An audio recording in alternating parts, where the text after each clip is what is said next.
بسم الله الرحمن الرحيم.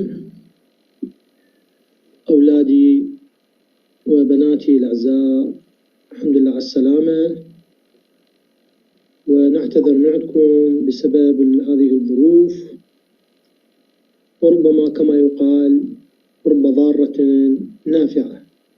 احنا وانتم ربما تعلمنا شلون ندرس بالتعليم الإلكتروني. محاضرتنا اليوم, our lecture today is about the oral cavity and the pharynx. We start in the anatomy of the oral cavity. The boundaries of the oral cavity start from the vermilion border of the lip to the junction of the hard and soft palate, anterior tonsillar pillars, and the circumvallate babble. The subunits of the oral cavity include the lip, the buccal mucosa, upper and lower alveolar ridges, retromolar trigon, oral tongue, which is the anterior two-thirds of the tongue, which is anterior to the circumvallate babble, hard palate, and the floor of the mouth.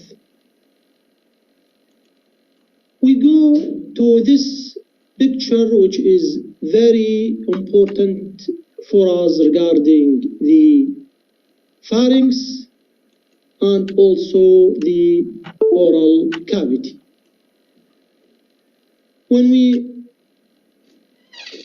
see the borders and the contents of the oral cavity, as you see, this is the anterior part of the oral cavity, the lip. This is the hard palate. This is the soft palate. This is the anterior tonsillar pillar. This is the circumvallate babble. These are the posterior limits of the oral cavity. This is the oral cavity.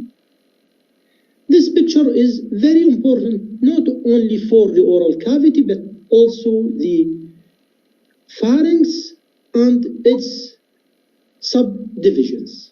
See, this is in the next lecture and lectures.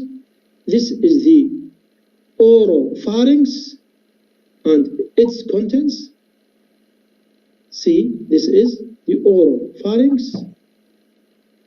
Above the oropharynx is the nasopharynx, and below is the hypopharynx. When we go to the pharynx, which is a tubular structure about 13 centimeters long that extends from the base of the skull to the esophagus, and it's situated immediately in the front of the cervical vertebra. The pharynx serves as a passageway for the respiratory and digestive tracts and changes shape to allow the formation of various vowel sounds.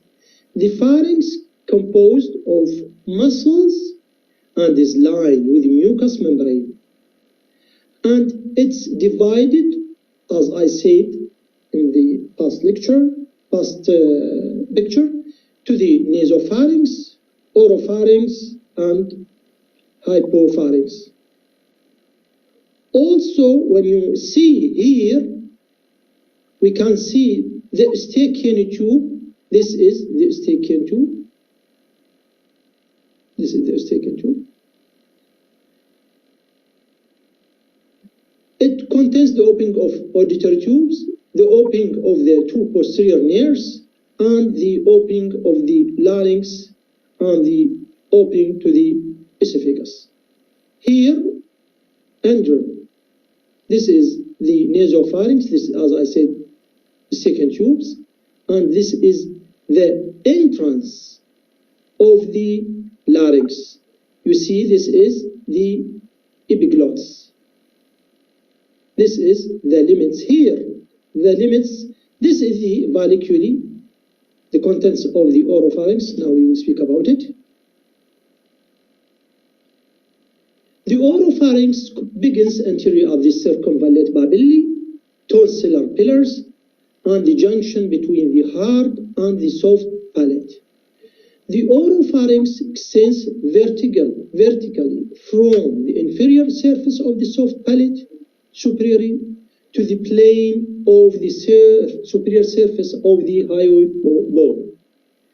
The oropharynx is divided into 6 subunits or subsides, which include the base of the tongue, soft palate and uvula, palatine arch, including tonsillar fossa and pillars, valleculae, and the lateral and posterior oropharyngeal walls. The hypopharynx, or we call it laryngopharynx, the vertical limits of the hypopharynx are the superior border of the hyoid bone and the lower border of cricoid cartilage. It is divided into 3 subsides: pyriform sinus, or fossa, or we call it laryngopharyngeal sulcus, left and right one, hypopharyngeal walls, also lateral and posterior, and the postcricoid region. This is, or the area of pharyngoesophageal junction. The postcricoid area extends from the arytenoid cartilage to the inferior aspect of the cricoid. This watershed area connects the 2 pyriform sinuses, thus forming the anterior wall of the hypopharynx. When we go to the nasopharynx, the posterior quadrant form the anterior limit of the nasopharynx. The nasopharynx is divided into 3 subsides. The lateral walls, including the fossa of Rosenmüller and torus tuberous, as I said in the picture, vault, including the superior surface of the soft palate, and posterior superior wall extending laterally from the vault to the base of the skull, including the adenoids. When we return back to the picture, this is the nasopharynx. The aquena we cannot see because of this wall. This is the vault of soft palate. This is the Eustachian tube. This is the adenoid. This is the walls. This is the posterior wall. So this is from here is above the oropharynx is the nasopharynx. Now we go to major salivary glands and their ducts. The major salivary glands include parotid, submandibular, or we call submaxillary, and the sublingual glands. Really, I don't want to speak too much about the anatomy and function and the other characteristics of the or features of the glands.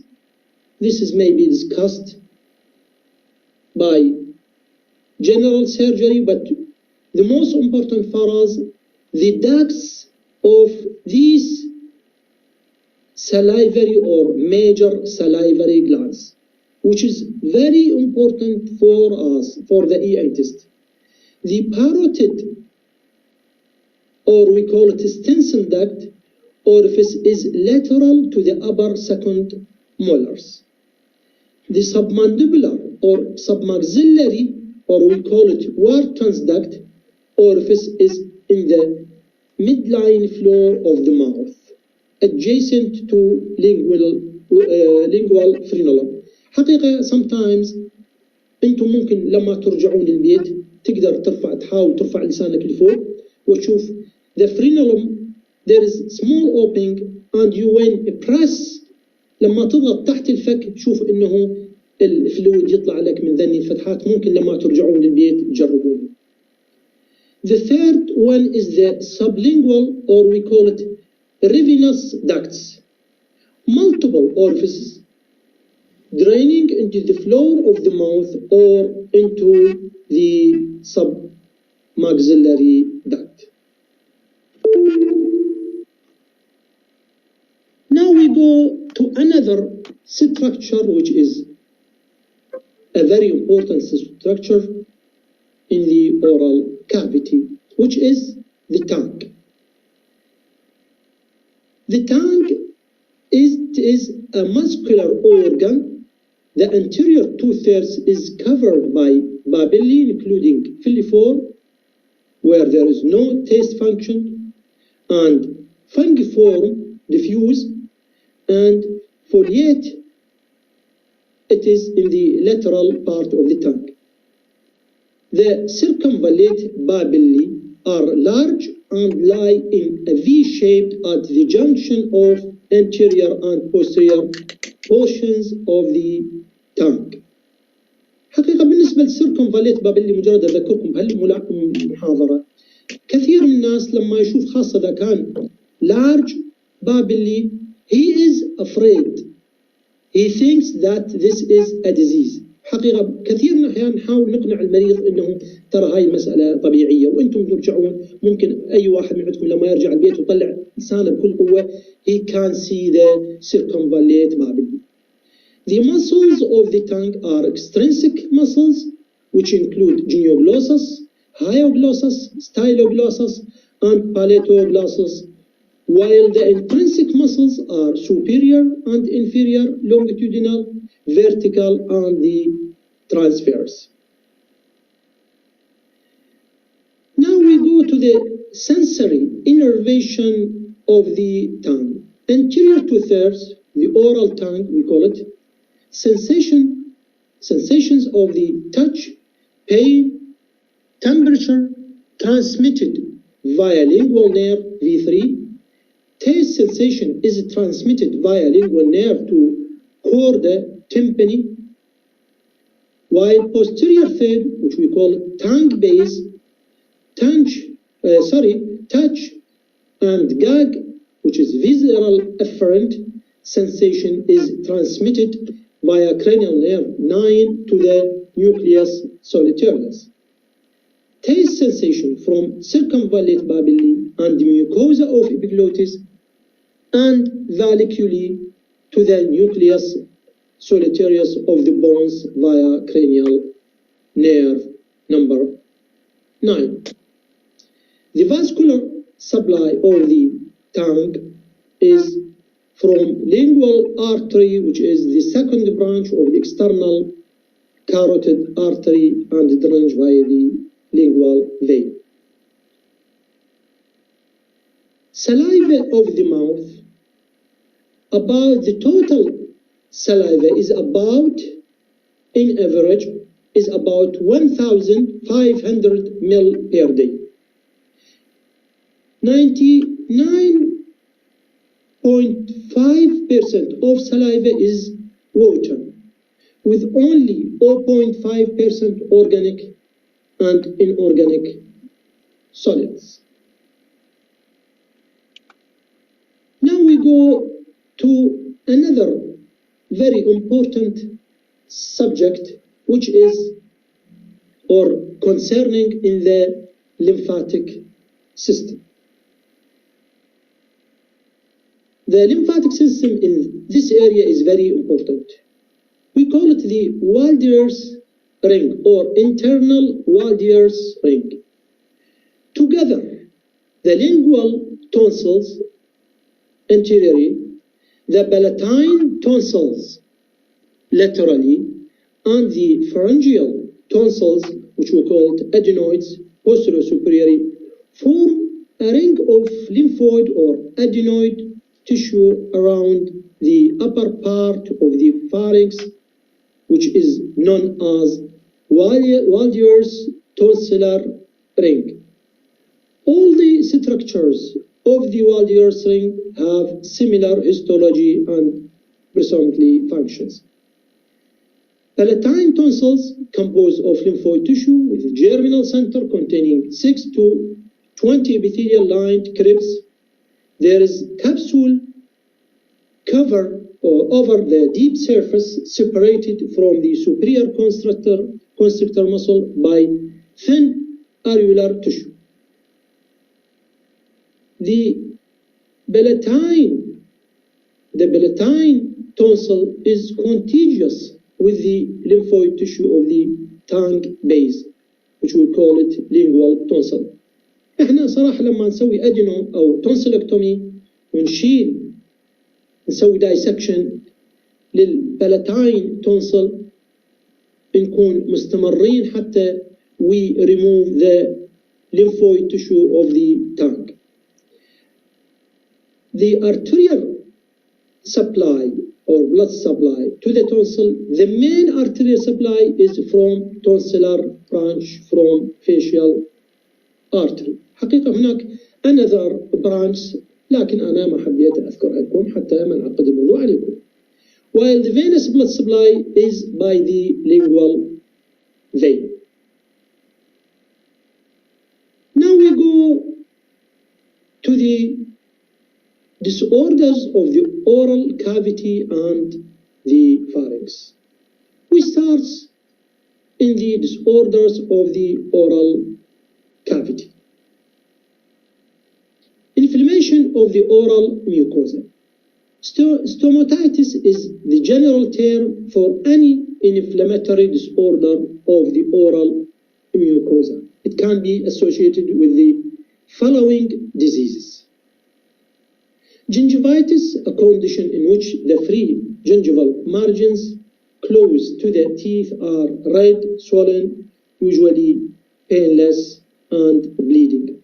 الحقيقة سواء كان هذه أو البيريودونتايتس هي غالبا تروح احنا نشوفها دائما لما نفحص المريض ولكن هي تروح على طبيب الأسنان الدنتست هو اللي يتولاها.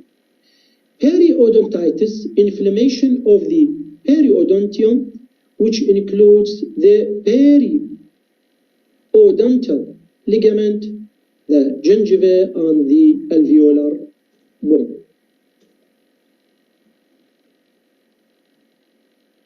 Another problem, which is acute necrotizing ulcerative gingivitis, ANOG, or we call it Vincent angina, or we call it trench mouth, which is due to synergistic mixed anaerobic infection including Borrelia vincenti, fusiform bacillus. The condition has an acute onset with necrosis and ulceration of the gums. Symptoms are pain, fetid odor to the breath, excessive salivation, and bleeding gingiva. Treatment is oral hygiene, analgesics, and antibiotics. Then we go to a very common problem. And I think most of you exposed to this problem, which is herpetic gingivostomatitis and herpes labialis, are usually due to human herpes simplex virus type 1 and rarely due to type 2, which always causes herpes genitals. Herpes labialis is the most common viral infection of the mouth. The primary herpes labialis develops approximately 5 to 7 days subsequent to contact with an infected person. A prodrome lasting up to 4 to 8 hours and can be characterized by focal mucosal tenderness and erythema quickly followed by evidence of group of small vesicles over the oral mucosa. Such vesicles are thin-walled, delicate, and short-lived. An inflammatory periphery surrounds each vesicle, followed by the development of shallow, painful, and discrete superficial ulcerations. The duration of the entire process ranges from 7 to 14 days with a generally self-limiting course. The treatment is generally to be symptomatic and supportive in nature as the patient develops antibodies to the infectious agent. احنا طبعا هذا فيرال وحقيقه الناس دائما انتبايوتيك، هاي احنا مشكلتنا وهي الانتبايوتيك. الناس شبعوا انتبايوتيك من هاي الاشياء البسيطه اللي هي self limiting. This is the herpes labialis and this is the stomatitis اللي هو gingivitis or gingivostomatitis.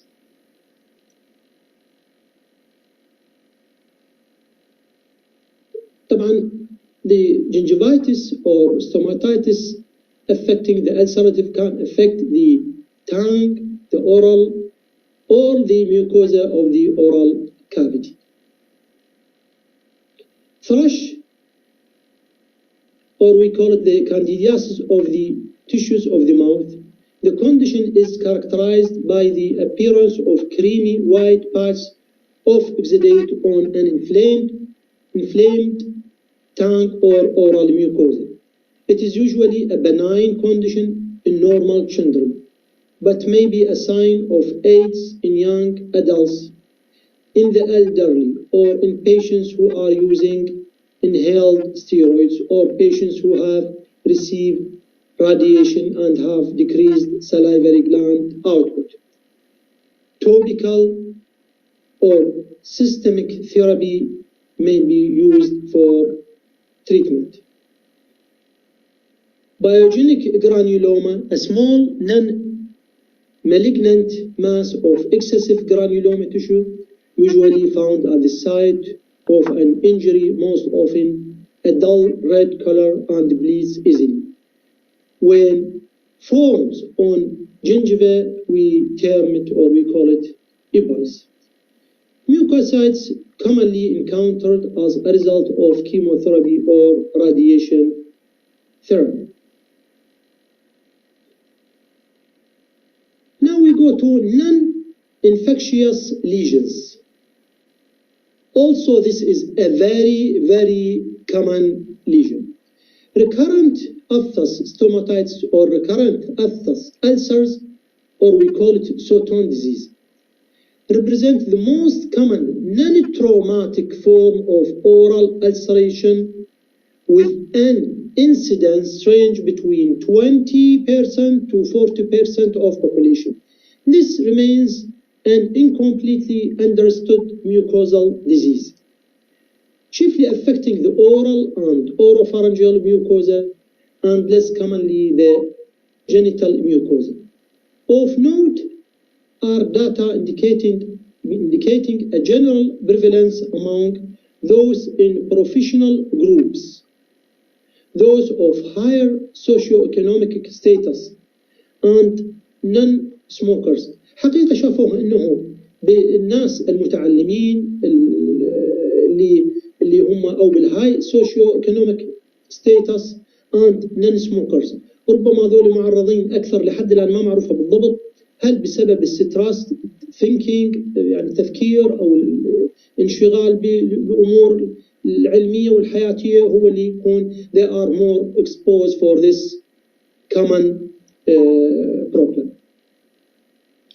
The predisposing factors are stress, sometimes we call it stress ulcer, hormonal alterations, nutritional deficiencies, B12, folate, iron, food allergies like nuts, chocolate, gluten, and immunologic abnormalities. Treatment, mild and infrequent episodes of minor Aphthous ulcers generally require little more than symptomatic management.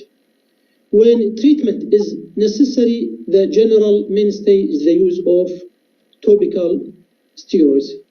When lesions are severe or occur as a continuous series of outbreaks, short-term systemic steroids are effective. Behçet's disease, oral ulcerations, conjunctivitis, iritis, and urethritis, and sometimes associated with sensory neural hearing loss. Other oral cavity lesions, leukoplakia, white plague from its name, a white hyperkeratotic lesion that may or may not be associated with dysplastic change or on histologic examination. It occurs most frequently on the lip, vermilion, buccal mucosa, mandibular gingiva, tongue, and floor of the mouth. Less than 10% of cases will demonstrate carcinoma or severe dysplasia on biopsy. The second is erythroplakia or red plague, a granular erythematous area often encountered in association with erythroplakia. About 50% will demonstrate severe dysplasia or carcinoma in situ on biopsy. The third one is the hairy tongue.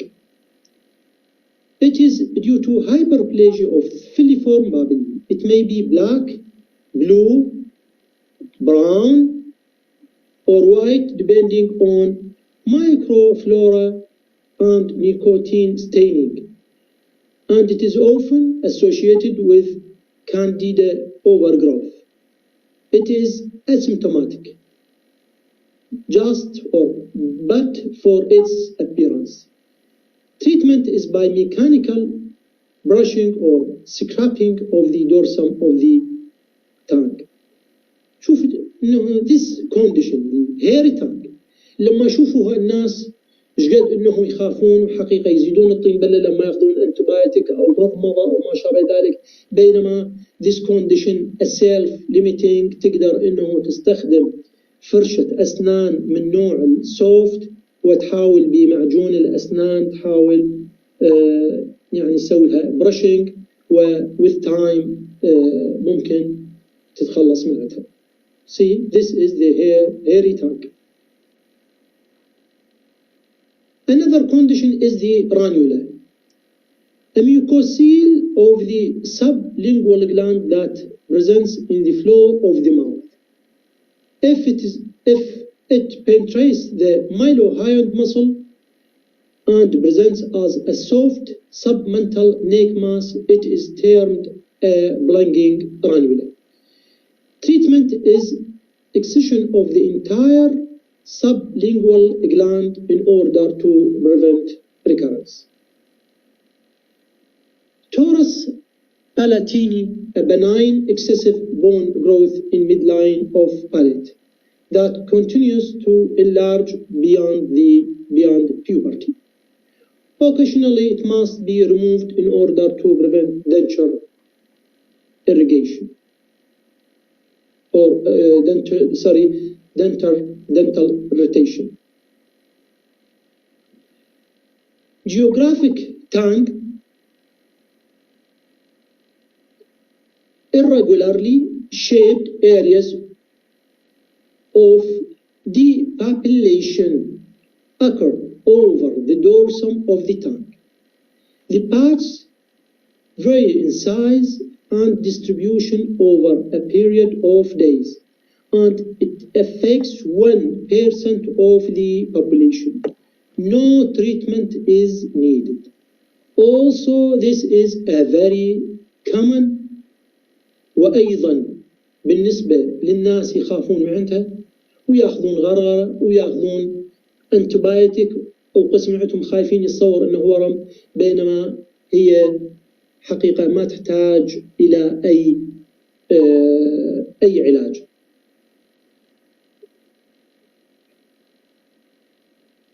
Now we finished our lecture today. If there is any comments on this, you can send a message. ممكن إذا عنده أي واحد أي سؤال ممكن يسأله على المحاضرة، ممكن إنه على جوجل كلاس روم أو يراسلني مراسلة إذا عنده تليفون، أحد يعني عنده تليفون أو واتس أو أي شيء، أنا حاضر. والسلام عليكم ورحمة الله وبركاته.